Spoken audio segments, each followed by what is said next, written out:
नमस्कार। यो बहसमा म यहाँलाई हार्दिक स्वागत गर्दछु। जीवराम भण्डारी।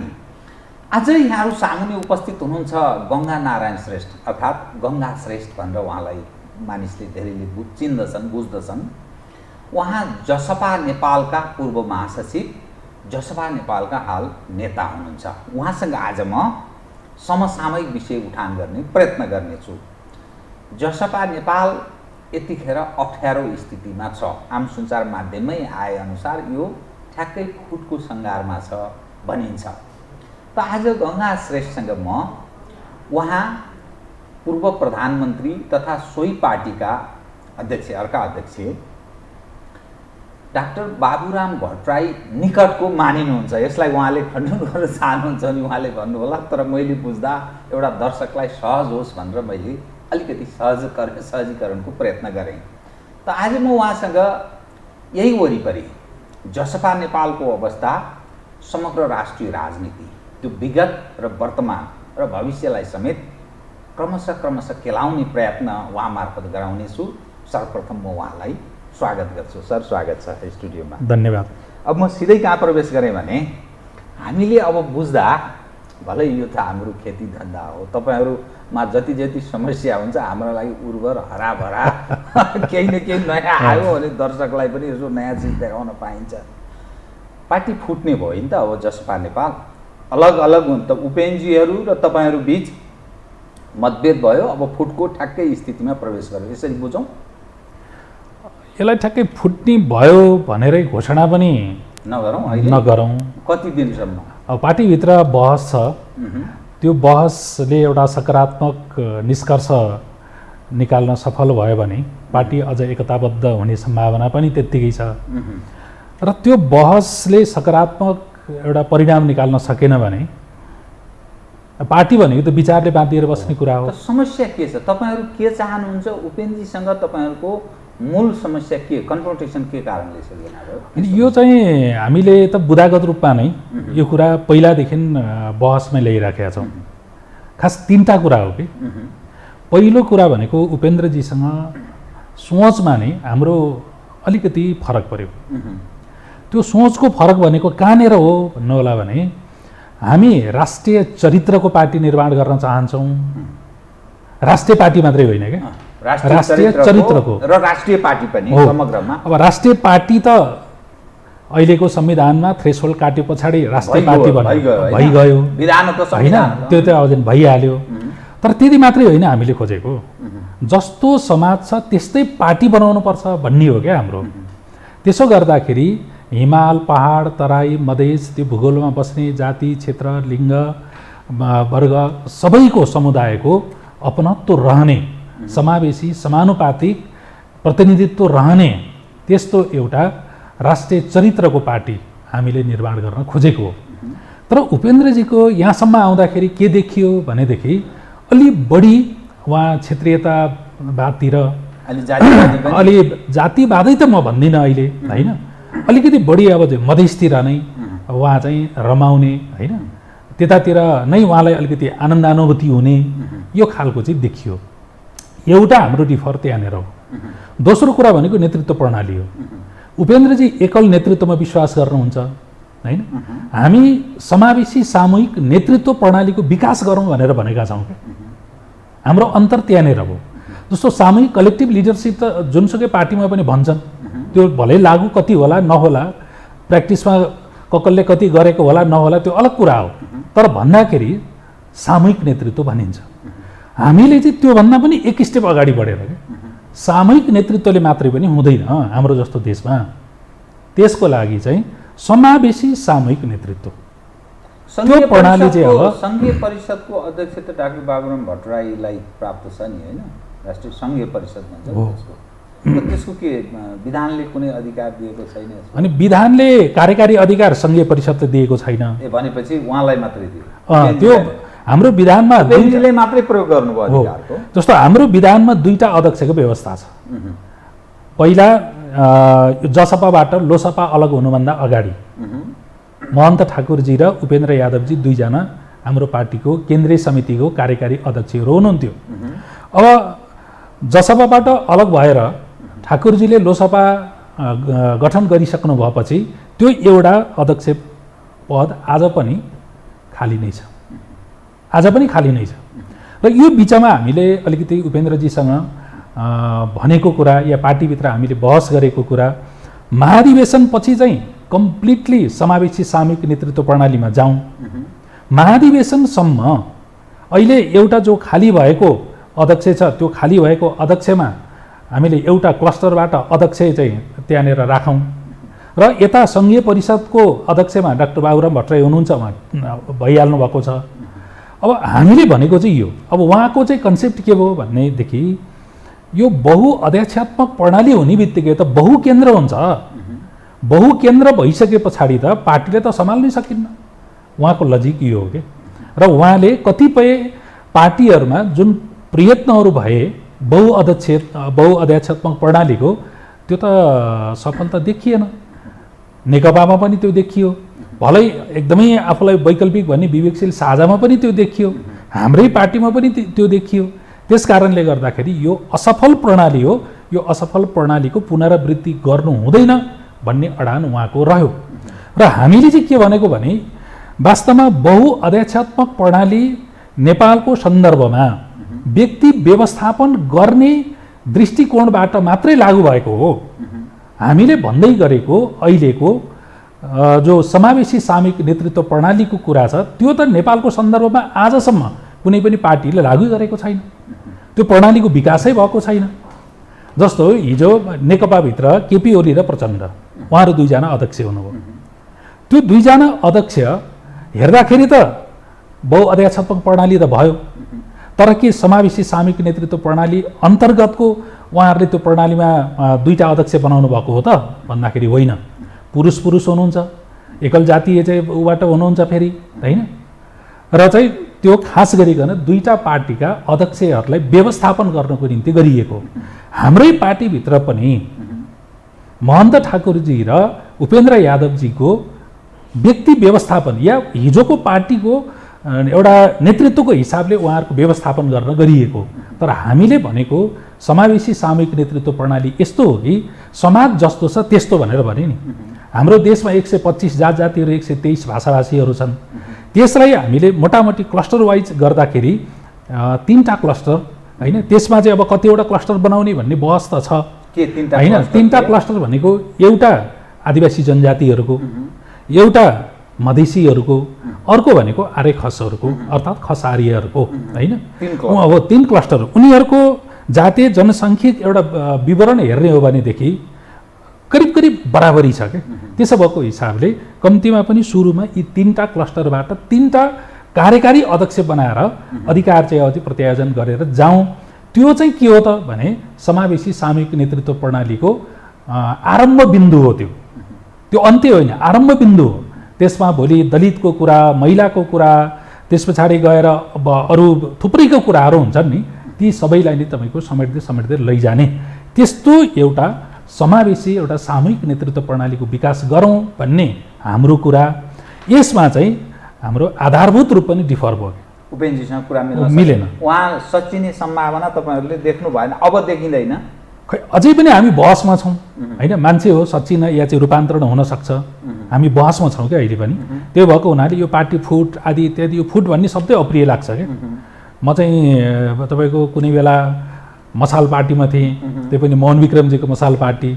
त्यस पछाडि अझ एकता केन्द्र बनाइयो, त्यस पछाडि माओवादी बनाइयो, त्यहाँबाट फेरि हुँदै हुँदै भनौँ न यहाँसम्म आउँदा थुप्रै यो 30-35 वर्षको राजनैतिक जीवनमा धेरै नै फुटको आरोह अवरोहहरू जुन चाहिँ पार गरियो नि, त्यसले मलाई त्यो शब्दप्रति नै एउटा नफरत छ क्या। त्यस कारणले गर्दाखेरि एकजुट हुनु पाए हुन्थ्यो, यो पार्टीलाई नै समग्र रूपमा रूपान्तरण गरेर लैजानु पाए हुन्थ्यो भन्ने एउटा चाहिँ आफ्नो मनोगत चाहना कामना त त्यसो हुन नसके सहमतिमै अलग हुने यसको अर्थ समझदारीमै, मतलब कुनै एकले अर्कालाई हायर फायर नगर्ने अर्थात् निष्कासित नगर्ने, गद्दार हो भनेर घोषणा नगर्ने, समझदारीमै अलग हुने। अनि हामीले नेपालको राजनीतिक पार्टीहरू र त्यो राजनीतिक पार्टीको नेतृत्व गर्ने नेता कार्यकर्ताहरूको संस्कार हेऱ्यो भने नि यति क्षुद्र, यति तल्लो स्तरको पार्टी छोड्यो भने अथवा अर्को बनायो त्यो पार्टीमा रहन्जेलसम्म उसले देवत्वकरण गर्छ, भगवानै भन्छ क्या होइन। उहाँभन्दा महान त्यही त त्यो पार्टीमा अलिकति अब बहस सुरुवात भइसके पछाडि अलि धुर्त अलि यो स्याल जस्तो भन्न थाल्छ। जब फुटेपछि त्यसलाई राक्षसीकरण गर्छ कि त दैती नै हो नि, राक्षसै हो नि भन्ने खालको जुन चाहिँ तपाईँको हाम्रो कल्चर छ नि। खास गरी बाबुराम भट्टराईको नेतृत्वमा हामीले नयाँ शक्ति पार्टी जुन बनाएका थियौँ, त्यो नयाँ शक्ति पार्टी गठन गर्दै गर्दाखेरि हामीले हाम्रो नयाँ शक्ति पार्टीको हामीले कस्तो कस्तो खालको संस्कार संस्कृतिहरू अवलम्बन गर्ने भन्ने सन्दर्भमा त्यहाँ लेखेका थियौँ कि खादामाला प्रयोग नगर्ने, मञ्चको प्रयोग नगर्ने, जनताबाट अलग नेताको होइन त्यस्तो खालको अलग्गिएर नबस्ने होइन, फुट्न पर्दाखेरि पनि या अलग्गिनु पर्दाखेरि पनि खादामालै गरेर अँगालै हालेर चाहिँ होइन अलग्गिने भन्ने खालको त्यतिखेर हामीले अलिकति गरेका थियौँ। भलै त्यो नेपालको सन्दर्भमा हाम्रो जुन सामाजिक चेतना जुन छ नि, त्यो सामाजिक चेतना र हामीले सोचिराखेको कुराको बिचमा एउटा कन्ट्राडिक्सन, एउटा अन्तर्विरुद्ध देखिन्छ। तर त्यो हामीले गर्नुपर्छ भन्ने हो कि। र अस्ति यो मिडियामा पनि आयो नि होइन, बाबुराम भट्टराई र उपेन्द्र यादवजी चाहिँ हातै मिलाएर अझै छुट्नु परे भन्ने खालको पनि आयो। वास्तवमा मैले बाबुराम भट्टराईसँग सोधेँ के तपाईँ हात मिलाएर छुटेर आउनुभएको हो त भनेर भन्दाखेरि उहाँले कुन त्यस्तो बेकुप होला जसले जिन्दगीभरि लोकतन्त्रको लागि लड्यो होइन, अहिले अब छुट्टिनै पर्ने हो भने पनि तपाईँ लगायत जो साथीहरू हुनुहुन्छ साथीहरूसँग पार्टीमा छलफल गरिन्छ, बहस गरिन्छ, सबै साथीहरूको चाहिँ होइन एउटा सामूहिक निष्कर्ष जे हुन्छ त्यो पो गर्ने हो। बाबुराम भट्टराई एउटा व्यक्ति गएर चाहिँ ल मिले भन्दाखेरि मिल्ने, ल छुटे भन्दाखेरि छुट्ने हुन्छ र त्यस्तो होइन भनेर उहाँले भन्नुभयो। र उहाँले अनि के भन्नुभयो भनेदेखि हाम्रो जुन यो संस्कार छ गाली गलौज होइन, व्यक्ति केन्द्रित विचार केन्द्रित बहसै नहुने यो संस्कारबाट चाहिँ वास्तवमा नेपालको राजनीति एकदमै प्रदूषित छ। उपेन्द्रजी यसो नगरौँ है, हामी बसुन्जेल मिलेर बसौँ, यसको अर्थ बहस नगर्ने भन्ने होइन। वैचारिक बहस एकदमै गर्नु पर्यो, तर व्यक्ति केन्द्रित लान्छना, व्यक्ति केन्द्रित आरोप प्रत्यारोप चाहिँ नगरौँ। होइन एकै ठाउँमा बस्दा पनि त्यसो नगरौँ, भोलि अलग हुने खालको स्थिति आएछ भने पनि त्यसो नगरौँ। यो चाहिँ एक हिसाबले प्रस्ताव गर्नु भएको छ बाबुरामजीले होइन, प्रस्तावको कुरा राख्नुभयो अर्थात् त्यही त। भोलि मतलब यो पार्टी तपाईँको मैले अघि भने वैचारिक रूपमा यहाँ त ठुल्ठुला एउटा चाहिँ अन्तरहरू त देखियो नि, मैले अघि दुईवटा बुझा भने होइन, अन्तरहरू त देखियो नि। जब सोचमा नि आधारभूत अन्तरहरू देखिन्छ नि, देखिसके पछाडि चाहिँ अब जबरजस्ती अब होइन टाँसिरहने कुरा त त्यो त राम्रो त होइन नि फेरि। अनि अशोक राईजीसँग तपाईँहरूको के स्थिति छ? अशोक राईजी तपाईँहरूको भनाइसँग सहमत हुनुहुन्छ कि उपेन्द्रजीसँग निकट देखिनुहुन्छ, के अवस्था छ? वैचारिक हिसाबले अशोक राईजी हामीले भनेको कुरासँग 100% सहमत हुनुहुन्छ। मैले उहाँसँग एक पटक होइन दर्जनौँ पटक अन्तरङ्ग छलफल गरेको छु। कहिले सामूहिक रूपमा, कहिले एक्लै एक्लै छलफल गरेका हौँ। गर्दाखेरि उहाँले यो समावेशी सामूहिक नेतृत्व प्रणालीको बारेमा खुलेर नि यही हो अहिले गर्नुपर्ने भन्नुहुन्छ। एकदम उहाँको क्लियर कट त्यो धारणा छ कि होइन। पार्टीभित्र यो चाहिँ अलिकति लोकतान्त्रिकरण भएन, शैलीगत हिसाबले अलिकति हाम्रो विधि विधानमा चल्ने खालको भएन, अलि सर्वसत्तावादी सोच चाहिँ अझै देखियो उपेन्द्रजीमा भन्ने पनि उहाँको क्लियर छ। तर उहाँको तपाईँहरूलाई साथ दिने त सम्भावना कम छ भनिन्छ अशोक राईजीको। अनि त्यो त अब मान्छेहरूको यस्तो पनि होला, कतिपयले अलि बढी नै होइन नापेर निर्णय गर्ने पनि अब चाहिँ हुन्छ नि त। त्यसो भएको हुनाले अशोकजीको सन्दर्भमा अब मुख्य कुरा वैचारिक कुरा नै हो, राजनीतिक कुरा नै हो, मुद्दाको कुरा नै हो, राजनीतिमा मैले जानेको कुरा। त्यसो भएको हुनाले त्यसमा सहमति हामीले जो अगाडि सारेको या बाबुराम भट्टराईजीले अगाडि सारेको कुरासँग उहाँको सहमति छ। ढिलो चाँडो मलाई लाग्छ उहाँले मुद्दाको आधारमा या राजनीति विचारको आधारमा गर्ने हुँदाखेरि त ढिलो चाँडो त उहाँ पनि त्यो निष्कर्षमा त पुग्नुपर्छ नि, अरू के विकल्प हुन्छ? तर अब पार्टीमा तपाईँहरू अल्पमतमा, तपाईँले जो लोकतन्त्रको कुरा गरिरहनु भएको छ नि, पार्टीमा तपाईँ सामूहिकताको नि कुरा गरिरहनु भएको छ होइन। अल्पमतमा परेपछि के गर्ने त? त्यो लोकतन्त्र र त्यो अल्पमत त्यो विषयलाई कसरी विश्लेषण गर्ने बताउनु त? होइन, यसलाई तपाईँको लोकतन्त्रको एउटा सौन्दर्य भनेको नि वास्तवमा बहुमत र अल्पमत पनि हो कि विचारको प्रवाह गर्न पाउने अधिकार सुनिश्चित गर्ने कुरा नै लोकतन्त्रको एउटा आधारभूत तत्त्व हो है। पार्टीभित्र विचार प्रवाह नै गर्न नपाउने खालको स्थितिमा त्यहाँ बहुमत अल्पमत आदि इत्यादि केही त्यो अर्थ हुँदैन कि होइन। सत्य त कहिले कहिले तपाईँको एउटा व्यक्तिमा पनि हुन्छ नि होइन। बहुमतमा मात्र सत्य हुन्छ भन्ने कुरा त हुँदैन, एउटा व्यक्तिमा पनि हुनसक्छ क्या होइन। त्यसो भएको हिसाबले उसलाई आफ्नो विचार निर्बाध रूपमा प्रवाह गर्ने आजको जुन सूचना सञ्चार टेक्नोलोजीको जो दुनियाँ छ, आजको दुनियाँमा त अझ हिजोको भन्दा चाहिँ तपाईँको नितान्त भिन्न ढङ्गबाट, जस्तो कम्युनिस्ट पार्टीमा तहगत रूपमा यो कमिटीसम्म लान पाइने यो अन्तर्विरोध यो विचार भन्ने हुन्छ क्या त्यहाँ।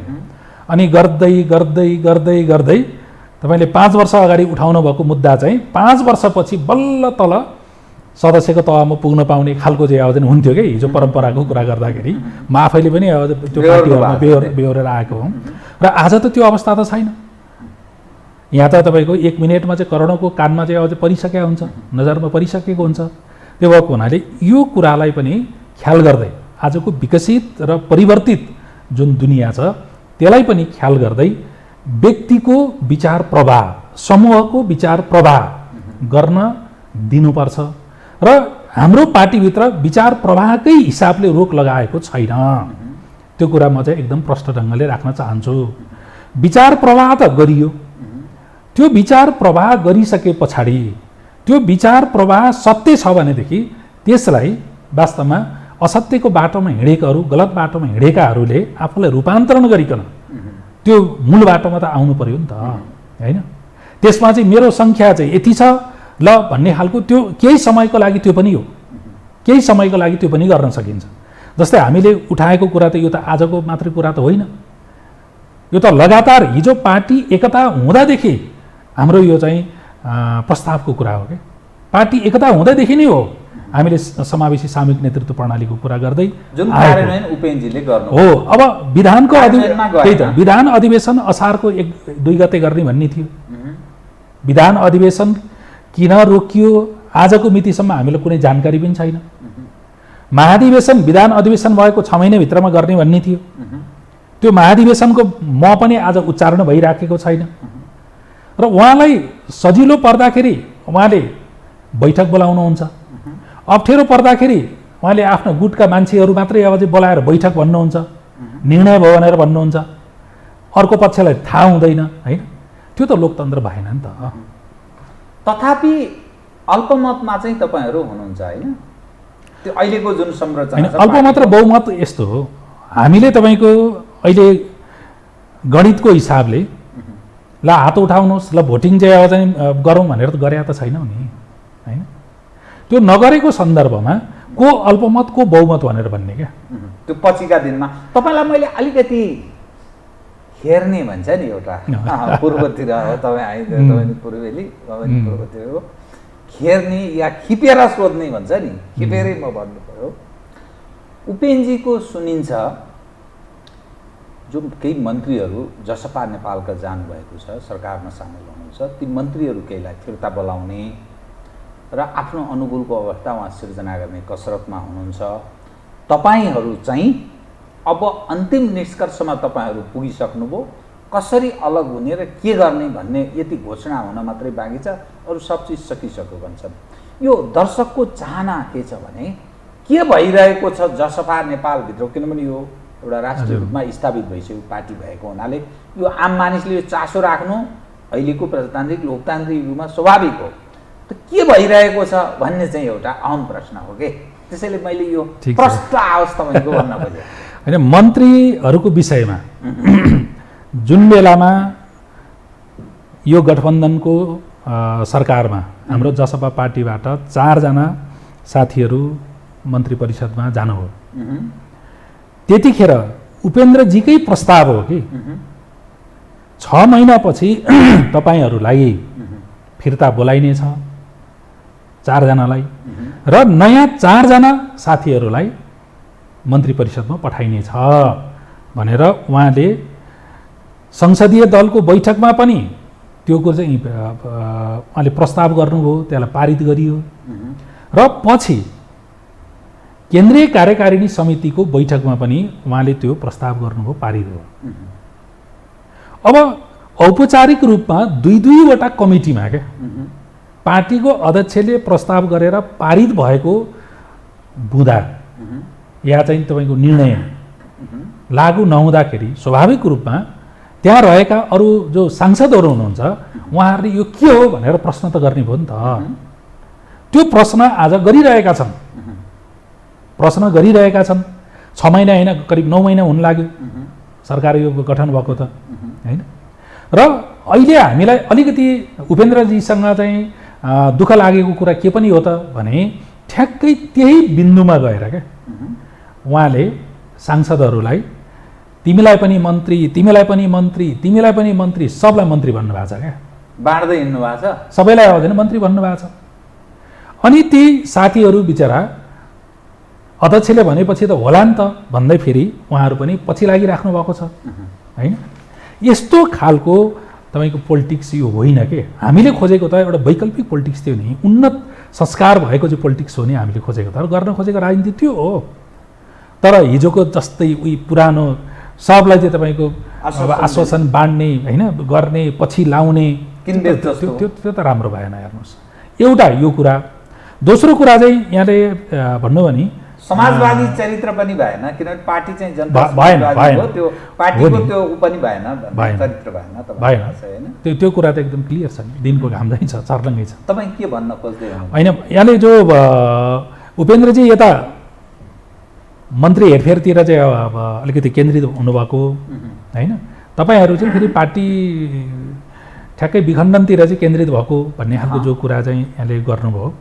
अब यसमा के हो भनेदेखि उपेन्द्रजीको हातमा छ कि पार्टी खण्डित हुने, पार्टी एकीकृत हुने भन्ने कुरा मुख्य नेतृत्वको हातमा हुन्छ क्या होइन। मुख्य नेतृत्वको हातमा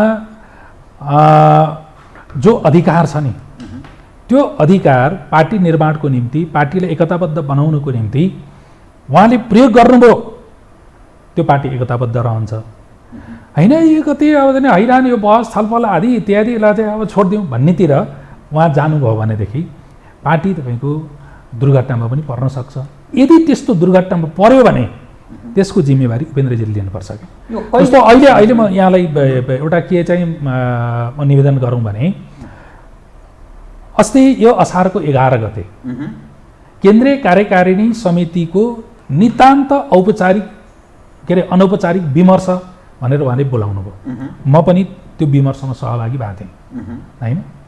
र पछि नै बाबुरामजी र अशोकजी हुनुहुन्थेन होइन, उपेन्द्रजी मात्रै हुनुहुन्थ्यो।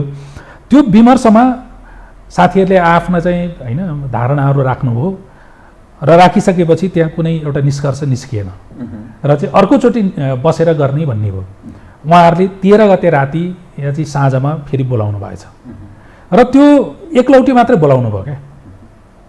हामी कसैलाई पनि न बाबुरामजीलाई थाहा छ, न मलाई थाहा छ, न अरू साथीहरूलाई थाहा छ, त्यहाँ चाहिँ उहाँलाई समर्थन गर्नेहरूलाई मात्रै बोलाएर उहाँले चाहिँ यो केन्द्रीय समितिको बैठकको कुरा अरू कुराहरू त्यहाँनिर गर्नुभएछ क्या। र हामीलाई के भनिन्छ त अहिले भनेदेखि केन्द्रीय कार्यकारिणी समितिको बहुमतले केन्द्रीय समितिको बैठक बोलाउने निर्णय गरेको हो भन्ने छ। अब हामी केन्द्रीय कार्यकारिणी तहमै छौँ। बाबुराम भट्टराई प्रोटोकलको हिसाबले 1 नम्बरको अध्यक्ष हो, सङ्घीय परिषदको अध्यक्ष। त्यसमा पनि हामीले पार्टीभित्र 3 जनाको मुख्यालय बनाएका छौँ, बाबुराम भट्टराई, उपेन्द्र यादव र अशोक राईजीको। त्यो मुख्यालयको बैठक आजसम्म स्थानीय निर्वाचनदेखि यहाँसम्म आउँदाखेरि एकचोटि बैठक बसेको छैन। कार्यकारिणी छैन, भएकै छैन। कार्यकारिणी समितिको बैठक बसेको छैन। अनि एकैचोटि केन्द्रीय समितिको बैठक असारको 27 र 28 गते वीरगञ्जमा भन्ने कुरा सुनियो क्या। त्यो कुरा चाहिँ हामीलाई इमेल मार्फत जानकारी गरियो। त्यो त उड्दै लागेको जस्तो भयो हो। यसको अर्थ उपेन्द्रजी मसँग बहुमत छ, तपाईँहरू ख्याल गर्नु होला भनेर तपाईँहरूलाई सन्देश दिने प्रयत्न गर्नुभयो उहाँले। होइन, मैले भने उहाँको जुन शैली हो नि, म बिना पृथ्वी घुम्दैन भन्ने शैली हो क्या। दुनियाँमा एक्लैले त अर्थात् एउटा गुटले त के गर्छ र भन्नुहोस् त, सबै मिलेपछि नै हुने भयो। मिल्नु पो राम्रो हो त, होइन? त्यो मिलाउने वातावरण बनाउने कुरा पो प्रमुख कुरा हो त प्रमुख नेताको। अब म तपाईँलाई अलिक फरक ढङ्गले विषय उठान गरेँ है, बृहत राष्ट्रिय हिसाबले। तपाईँ झन्डै 35 वर्ष तपाईँको राजनैतिक यात्रा, डाक्टर बाबुराम भट्टराईको अझ त्योभन्दा लामो, होइन? तपाईँले उहाँलाई नै नेता मानेर लामो समयदेखि हिँड्नुभयो। मसाल, नेकपा एकता केन्द्र, माओवादी, अनि पछि माओवादी केन्द्र, अनि पछि हुँदै हुँदै तपाईँ नयाँ शक्तिको कुरा, अनि उपेन्द्रजीसँग, अशोक राईजीहरूसँग यो सारा जो दृश्य देखिन्छ नि, यसले तपाईँ जस्तो यत्रो 35 वर्ष राजनीतिक यात्रा तय गरेको मानिस, डाक्टर बाबुराम भट्टराई जस्तो देशको एउटा प्रधानमन्त्री भइसकेको व्यक्ति, तपाईँहरू फार साइटेड त हुनुहुन्न रहेछ भन्ने अर्थ लाग्छ नि त। तपाईँहरू कति कच्चा, एकदम अत्यन्त सर्ट निर्णय गर्ने अनि पछि पछुताउने, यसले त तपाईँहरू भड्खालोमा जाने स्वाभाविक देखियो नि। अब अहिले यसो हेर्दा न तपाईँ प्रचण्डजीसँग हात मिलाएर अघि बढ्न सक्नुहुन्छ, न मधेस केन्द्रित ठानिने उपेन्द्रजीहरूसँग तपाईँहरूको सहयात्रा हुने भयो। अर्को एउटा पक्ष छ नेपालमा, काङ्ग्रेस छ, त्यो काङ्ग्रेस अलग चरित्रको छ, तपाईँहरूसँग सायद धेरै कुरा विमति होला। ओलीजीसँग पनि तपाईँहरूको सहयात्रा सम्भव छैन। परम्परागत राजावादीहरू जो छन्, राप्रपा लाइन, उनीहरूले त तपाईँहरूप्रति हेर्ने दृष्टिकोण नै फरक छ। यो बाहिर विदेशबाट कता कता भनेर मैले यो अलि अन्यथा नठान्नु होला, त्यस रूपमा बाबुरामजीलाई उनीहरूले त्यसरी हेर्छन् र कतिपय मानिसहरू पनि अलग ढङ्गले हेर्छन्। त अब तपाईँहरू काहीँ कतैको नहरने स्थिति भयो नि त यो त। अनि यसलाई नेगेटिभ एउटा भाष्य निर्माण गर्ने हो भने तपाईँले भनेको जस्तै हो, फारसाइटेड रहन्छ भनेर पनि भन्न सकिन्छ। तर यसलाई पोजिटिभ भाष्यमा भन्ने हो भने राजनीति भनेको पनि एउटा विज्ञान नै हो कि, त्यो समाज विज्ञान हो। विज्ञान चाहिँ पटक पटक ल्याबमा लगेर टेस्ट गरिसके पछाडि, प्रयोग गरिसके पछाडि बल्ल त्यो एउटा चाहिँ विकास हुने हुन्छ कि। अब हामीले हाम्रो देशको सन्दर्भमा हिजो बिपी कोइरालाहरूले एउटा खालको समाज विज्ञानको धरातल निर्माण गर्नुभयो, पुष्पलालहरूले गर्नुभयो। त्यो आधारभूत रूपमा 2046, 2062-63 को जनआन्दोलन हुँदै संविधान सभासम्म आउँदाखेरि त्यो उहाँहरूले प्रक्षेपण गर्नुभएको कुरा त्यो चाहिँ आधारभूत रूपमा पुरा भयो क्या। अर्थात् व्यवस्था परिवर्तन गर्ने जुन लडाइँ थियो नेपाली जनताको, होइन, त्यो पुरा भयो क्या। र अब नेपाली जनताको अगाडि राजासँग लड्नु छैन, गणतन्त्र चाहिएको थियो, गणतन्त्र चाहिँ प्राप्त भयो, संघीयता चाहिएको थियो, संघीयता प्राप्त हो। भलै सोचेको जस्तो खोजेको जस्तो छैन, यो आफ्नो ठाउँमा छ, तर प्राप्त त भयो नि। भइसकेपछि अब फेरि पनि त्यही गणतन्त्रको लागि, फेरि पनि संघीयताको लागि भनेर लडेर बस्ने हो त होइन नि। जब राजनीतिक रूपमा व्यवस्था बदलिन्छ, खतरामा छ कि छैन गणतन्त्र र संघीयता, खतरामा छ कि छैन? म त त्यस्तो खतरा देख्दिनँ, होइन, म खतरा देख्दिनँ। अब यहाँ राजतन्त्र चाहियो भन्ने शक्तिहरू पनि छन्, त्यो आफ्नो ठाउँमा छ। तर मलाई लाग्छ तपाईँको राजतन्त्र यो देशमा अब बिउतेर आउने सम्भावना र गणतन्त्र चाहिँ फेरि कोल्याप्स हुने सम्भावना म देख्दिनँ। संघीयताको बारेमा अहिले पनि बहस छ, होइन, कस्तो खालको संघीयता भन्नेमा मोडालिटीको बारेमा बहस छ। भलै हाम्रो देश यो चाहिँ सङ्घवादमा विश्वास गर्ने देशमध्येको एउटा देश हो संसारभरिको, हामी त्यतातिर छौँ। र मैले भन्दै थिएँ कि राजनीतिक रूपमा या व्यवस्था परिवर्तनको काम संविधान सभाबाट संविधान घोषणा भइसकेपछि त्यो आधारभूत रूपमा पुरा भयो क्या। र बाबुराम भट्टराईजी लगायत हामीले भनेको कुरा चाहिँ के हो त भनेदेखि व्यवस्था परिवर्तन सँगसँगै अब नेपाली जनताको अवस्था परिवर्तनमा लाग्नु पर्यो भनेर भनिएको। त्यो अवस्था परिवर्तन गर्ने पार्टी कस्तो हो त भनेर हामीले प्रक्षेपण गरेको हो भने मैले अघि नै भने समावेशी सामूहिक नेतृत्व भएको, समावेशी सामूहिक एउटा प्रतिनिधित्व चाहिँ रहेको, जस्तो समाज छ त्यस्तै खालको पार्टी निर्माण गरेर सबैको अपनत्व चाहिँ रहने, अपनत्व सबैले फिल गर्न सक्ने त्यस्तो पार्टीको जगमा, त्यस्तो लोकतन्त्रको जगमा, होइन, जो हामीले प्रत्यक्ष एउटा कार्यकारी राष्ट्रपतिको कुरा पनि गरेका छौँ, त्यो भनेको प्रत्यक्ष लोकतन्त्रको कुरा हो, होइन, त्यसको जगमा चाहिँ वास्तवमा समृद्धिको यात्रा गर्ने भनेर भनिएको। प्रत्यक्ष कार्यकारी राष्ट्रपति मात्रै कि प्रत्यक्ष निर्वाचित प्रधानमन्त्री, कार्यकारी प्रधानमन्त्री? होइन, अब मेरो कुरा चाहिँ प्रत्यक्ष निर्वाचित कार्यकारी राष्ट्रपति हो। प्रधानमन्त्री भन्ने कुराहरू पनि छन्। आजको दिनसम्म हाम्रो पार्टीभित्र त्यो एजेन्डा पेन्डिङमा भए पनि हिजो वास्तवमा समाजवादी पार्टी मात्रै हुँदाखेरि हामीले प्रत्यक्ष निर्वाचित कार्यकारी राष्ट्रपति नै भनेर भनेको हो। र आज पनि मेरो ओपिनियन चाहिँ प्रत्यक्ष निर्वाचित कार्यकारी राष्ट्रपति नै हुनुपर्छ भन्ने हो। यसमा आफ्नो लजिक छन् होइन, तर मेरो लजिक चाहिँ तपाईँको नेपालको सन्दर्भमा स्थायित्वको लागि, समृद्धिको लागि होइन, एउटा सुशासनको लागि त्यो एउटा प्रणाली चाहिँ आवश्यक छ भन्ने मलाई लाग्छ। अब तपाईँसँग नि म कहाँ प्रवेश गर्न चाहन्छु भने डाक्टर बाबुराम भट्टराई तपाईँ लगायतले यो जसपा नेपालभित्रको अलिकति आन्तरिक द्वन्द्व पढेपछि प्रचण्डजीसँग पनि भेटघाट गर्नुभयो, ओलीजीसँग पनि, अरू नेताहरूसँग पनि कुराकानी भयो भनिन्छ। त्यो कुन तहमा भएको थियो, के भन्न खोजिएको थियो र कुन अवस्थामा प्रवेश गरेको हो? एउटा त अहिले नेपालमा 5 दलीय गठबन्धन छ। त्यो 5 दलीय गठबन्धन अब 4 महिनापछि हुने सङ्घ र प्रदेशको निर्वाचनमा पनि गठबन्धन गरेरै जाउँ भनेर चाहिँ अब नेताहरू भनिराखेका छन्। र यो गठबन्धनमा कसैलाई चाहिँ मालिक, कसैलाई नोकर जस्तो व्यवहार गरियो। त्यसकारणले यो गठबन्धनको बारेमा विहङ्गम समीक्षा हुनुपर्छ भन्ने पनि छ। अब एउटा चाहिँ तपाईँको यो खालको यहाँ चाहिँ मतमतान्तरहरू त छ नि त, बहस त छ नि। त्यो सन्दर्भमा बाबुराम भट्टराईजीले विभिन्न नेताहरूलाई भेट्नुभएको कुरा एउटा त्यो हो। र दोस्रो चाहिँ उहाँले एउटा प्रस्तावना जो अगाडि सार्नु भएको छ नि, नेपालमा एकातिर साम्यवादी वैचारिक धरातलमा बनेका पार्टीहरू छन्, कम्युनिस्ट पार्टीहरू, अर्कोतिर पुँजीवादी धरातलमा बनेका चाहिँ एउटा लोकतान्त्रिक पार्टीहरू पनि छन् होइन।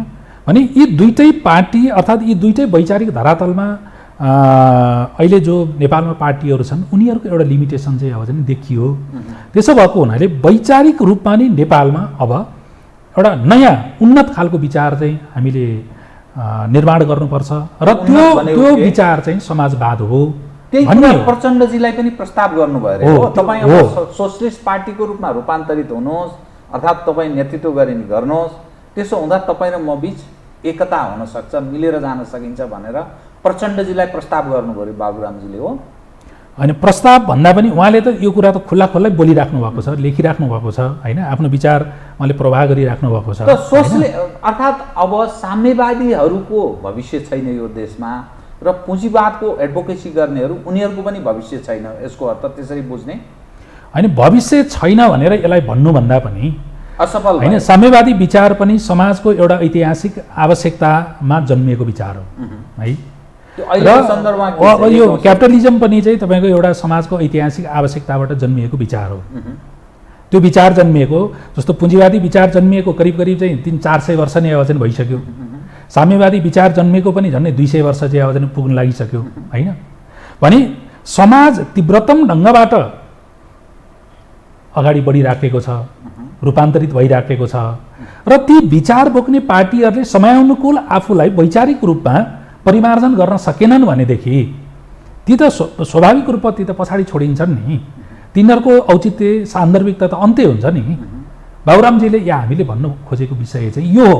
र अहिले खास गरी स्क्यान्डिनेभियन मुलुकहरूको हामीले अलिकति उदाहरण हेऱ्यौँ भनेदेखि आज ह्याप्पिनेस इन्डेक्समा हेऱ्यो भने पनि उनीहरू माथि होइन।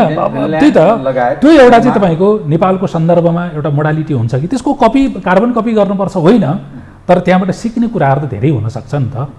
जो आफूलाई उनीहरूले पुँजीवादी भन्दै पनि एउटा नयाँ ढङ्गको जुन प्रयोग गरिराखेको छ र एउटा नयाँ समाजवादको भ्रूणको रूपमा उनीहरूले जसरी विकास गरिराखेको एउटा सन्देश दिइराखेको छ, त्यहाँबाट पनि केही सिकौँ, हामीले हाम्रै धरातलबाट पनि केही सिकौँ र चाहिँ एउटा समाजवादको नयाँ मोडालिटी नेपालको सन्दर्भमा बनाउन त भन्ने बाबुरामजीको प्रस्ताव हो। र त्यो प्रस्ताव अन्तर्गत उहाँले खुल्ला पनि र चाहिँ विभिन्न पार्टीका नेताहरूसँग अलग अलग पनि भेटेर यो बाटो कसो होला त भनेर उहाँ एउटा विमर्शमा चाहिँ हुनुहुन्छ क्या। यो बाटो मैले अलिक गलत बाटो तय गरेछु त्यस कारण बरु पुरानैमा फर्कौँ कि क्या हो भन्ने ठाउँमा त तपाईँहरू पुग्ने सम्भावना छैन, अर्थात् माओइजममा त्यहाँ फर्कने सम्भावना त छैन तपाईँहरू। होइन, माओइजममा फर्किने भन्ने कुरा चाहिँ मलाई लाग्छ त्यो त्यति सम्भावना म देख्दिनँ होइन। मैले भने नि त तपाईँहरूको निकटता र भोलिका दिनमा, किनभने जुन अवस्थामा अहिले जसपा नेपाल छ, भोलि तपाईँहरूको एकीकृत भएर जानुहोस् अथवा विभाजित जुन रूपमा हुनुहोस्, चुनावमा त जानुपर्छ। कथन विभाजित भएको अवस्थामा चाहिँ के यस्तै पाराले चलिरहन्छ कि अथवा तपाईँ अलिकति फरक ढङ्गले जाउँ, जो बाबुरामजी तपाईँहरूले जो प्रयत्न गरिरहनु भएको छ त्यो गर्दाखेरि त्यो तालमेल, गठबन्धन अनि एक अर्काको सहयोग आदान प्रदानको जुन विषय छ त्यसले कहाँनिर त्यो सोसलिस्ट विचारलाई प्रभाव गर्छ, समाजमा त्यसले चाहिँ छाड्छ, अलिक फरक हौँ हामी भनेर कसरी सन्देश प्रभाव हुन्छ? अनि यसमा बाबुरामजी लगायत हामीले एउटा समीक्षा गर्नुपर्ने विषय चाहिँ छ होइन।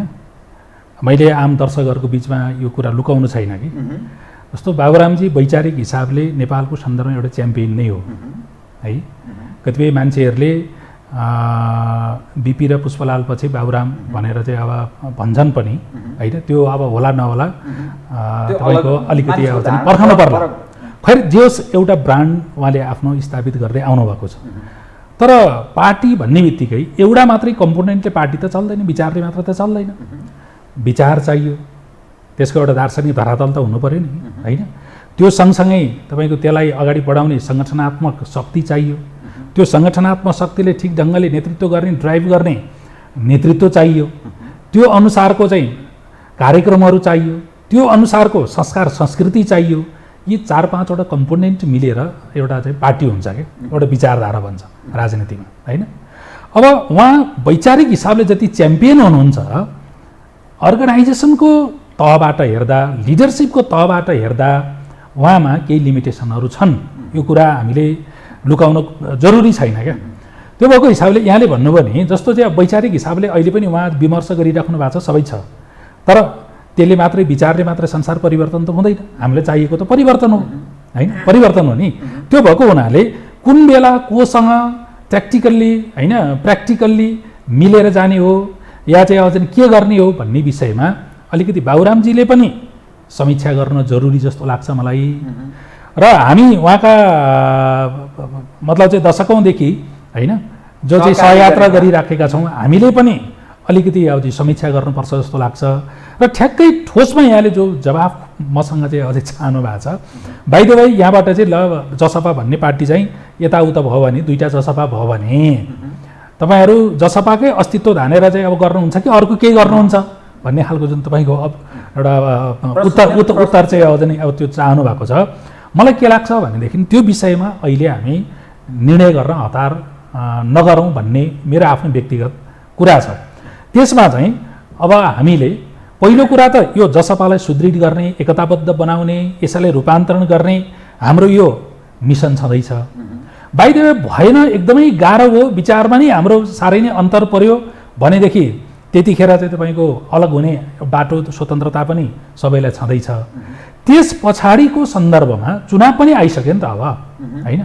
चुनाव आइसकेको अवस्थामा हाम्रो अगाडि 2-3टा विकल्पहरू हुनसक्छ।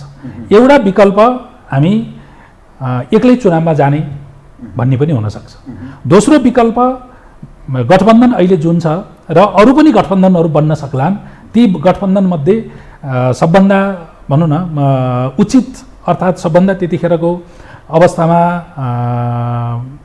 फाइदा या भनौँ त्यसले चाहिँ एक ढङ्गले हाम्रो विचारलाई चाहिँ सहयोग गर्ने खालको अवस्था जुन गठबन्धनमा बन्ला होइन, त्यो गठबन्धन गरेर जाने दोस्रो अवस्था हुनसक्छ। र तेस्रो अवस्था भनेको यदि समाजवादी केन्द्र बन्यो भने ध्रुवीकरण पनि त हुनसक्छ नि।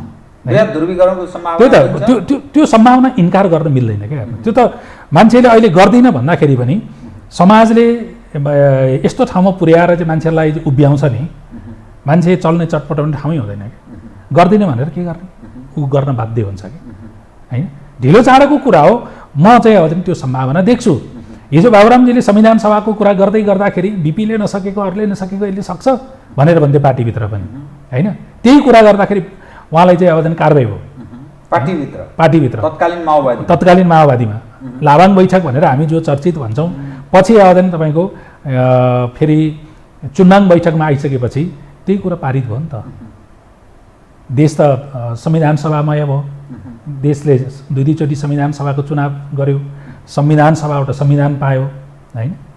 आखिर गयो नि त त्यो दिशामा भनिसकेपछि उहाँले जो लोकतन्त्रको कुरा गर्नुभएको थियो होइन, त्यो लोकतन्त्रको कुरा पनि पछि अब चाहिँ आयो, संहिताको कुरा थियो, संहिताको पनि अब आयो होइन। त्यसो भएको हुनाले तपाईँको कसैले इच्छा गर्दैमा अनिच्छा गर्दैमा हुने कुरा होइन। समाजको आफ्नो रुल हुन्छ, मैले भने त्यो एउटा साइन्स हो, त्यो साइन्स अन्तर्गत ऊ हिँड्छ क्या। यति मात्रै हो कि सचेत नेतृत्वले, सचेत समूहले, सचेत तबकाले, शक्तिले त्यसलाई अलि ठेल्यो भने, पुस गर्यो भने अलि छिटै हुन्छ, गरेन भने उसको आफ्नो प्रक्रियामा त्यो भइरहन्छ क्या होइन। त्यो हिसाबबाट मलाई लाग्छ वैचारिक रूपमा बाबुरामजीले जे प्रस्ताव अगाडि सारिराख्नु भएको छ त्यो कम्युनिस्टहरूले पनि एक दिन परिमार्जन गर्दै गर्दै त्यहाँ आउनुपर्ने समाजवादमा, र चाहिँ यतापट्टि अब पुँजीवादीहरूले पनि आफूलाई परिमार्जन गर्दै गर्दै त्यहाँ आउनुपर्ने एउटा चाहिँ मिलन बिन्दु त्यो हुन सक्ने सम्भावना चाहिँ म त एकदम प्रबल देख्छु। अब म तपाईँलाई अलिकति कार्यक्रमको अन्त्यतिर आएँ, अलिक पृथक विषय उठान गरेँ। नेपालको राजनीतिमा 32-33 वर्षदेखि काङ्ग्रेस हौँ भन्ने पार्टी र कम्युनिस्ट हौँ भन्ने पार्टीहरूको, अर्थात् यो विचार राख्ने हामीहरू हौँ भन्नेहरूको निरन्तर लामो शासन सत्ता यो देशमा चलिरहेको छ। 30 वर्ष 29-30 वर्ष पञ्चहरूको चल्यो, 104 वर्ष राणाहरूको चल्यो, 7 सालदेखि 17 साल बहुदलीय सिस्टम अन्तर्गत नै देश चल्यो। विश्वका जो यसो समृद्ध देशहरूको यसो हेर्दा 20देखि 25 वर्षको बिचमा ठुलो फड्को मारेका छन्, आमूल परिवर्तन भएको छ मानिसको जीवनस्तरमा, देश पनि समृद्ध भएको छ र एउटा राष्ट्रिय शक्ति एकीकृत ढङ्गले उनीहरूले विश्व सामु आफूलाई उभ्याएका छन्। राष्ट्रिय संसारमा एउटा हामी तागत हौँ भनेर पनि उभ्याउने प्रयत्न गरेका छन्। तर नेपालको सन्दर्भमा जति पनि परिवर्तनहरू भएका छन् ती परिवर्तनहरूमा जनतालाई अधिकार प्राप्त भयो होला, तर घाँसमासको समस्या छ, रोजगारीको समस्या छ, गरिब र धनी बिचको ठुलो दूरी बढ्दैछ, नेताहरूको जीवनस्तरमा भयानक ठुलो परिवर्तन आएको छ। राजश्री ठाटमा नेताहरू देखिन्छन्, कार्यकर्ता अलिअलि त्यसका निकट वरिपरि घुम्नेको गुजारा चलेको छ, अर्कोको त्यस्तै कन्तबिजोग छ। त यसरी हेर्दाखेरि यो जुन पार्टीको नेतृत्व छ, जुन सिस्टमको हामी अभ्यास गरिरहेका छौँ, अहिले 32-33 वर्ष गऱ्यौँ, 7 सालदेखि 17 साल 10 वर्ष पनि गरिसकेको, यसरी हेर्दाखेरि हामीले ठुलो लामो समय यो दलीय प्रतिस्पर्धात्मक राजनीति व्यतीत गर्यौँ। तर यो यसरी मुलुक चल्छ त हेर्नुहोस् त, सार्क मुलुकमै हेर्नुहोस्, बङ्गलादेशले यति राम्रो अवस्था सिर्जना गरिसक्यो, भलै अब श्रीलङ्काको कन्तबिजोग छ त्यो अलग पार्ट छ। हामी कहाँ चाहिँ मूल समस्या के भएको यो? यसको मूल समस्या अलि ऐतिहासिक तथ्याङ्कहरूले विश्लेषण गरेर हेर्नुपर्छ है।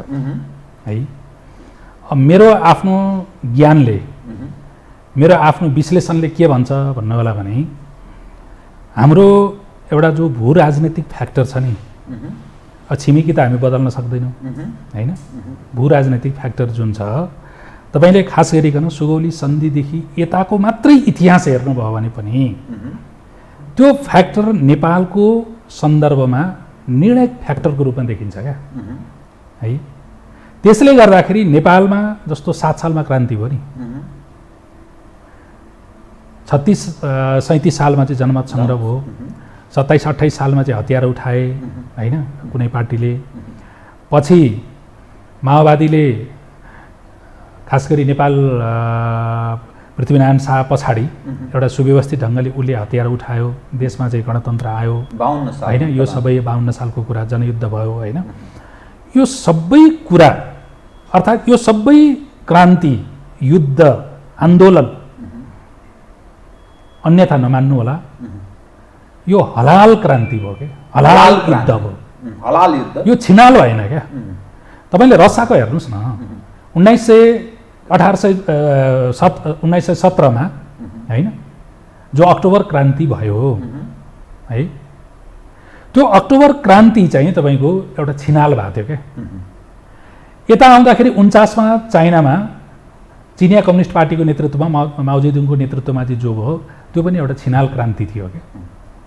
तर हाम्रो मात्रै एउटा यस्तो देश हो नि, नेपाली काङ्ग्रेसले 7 सालमा हतियार उठायो राणाको विरुद्धमा, त्यो पनि हलालमै गएर टुङ्गियो।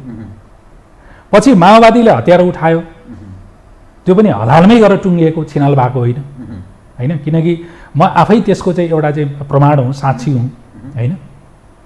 अब यो छिनाल क्रान्ति नहुने, छिनाल युद्ध नहुने, आन्दोलन नहुने, हलाल हुने ठाउँको समस्या तपाईँको यस्तै हुँदो रहेछ क्या। छिनाल क्रान्तिको सम्भावना तपाईँ देख्नुहुन्छ सन्निकटमा? यसको अर्थ होइन, त्यो ठाउँमा जान्छ अहिले अब मलाई लाग्छ तपाईँको सामाजिक हाम्रो जुन धरातल छ, बनोट छ, भू राजनीति छ, यसले त्यो सम्भावना देख्दिनँ म है। तर यथास्थितिमा त रहँदैन हो, यथास्थिति लाग्छ हो, यथास्थितिमा रहँदैन त अर्को परिवर्तन होइन। के कसरी आउँछ? त्यसको लागि यस्तो हुन्छ नि, एउटा चाहिँ तपाईँको मैले भने जस्तै ड्याङ्गे तक्ता पलट गर्ने हुन्छ, त्यसलाई मैले छिनाल भनेर भने त्यो होइन। सम्भावना कम छ हो, त्यो सम्भावना अहिले तत्काल म केही देख्दिनँ होइन।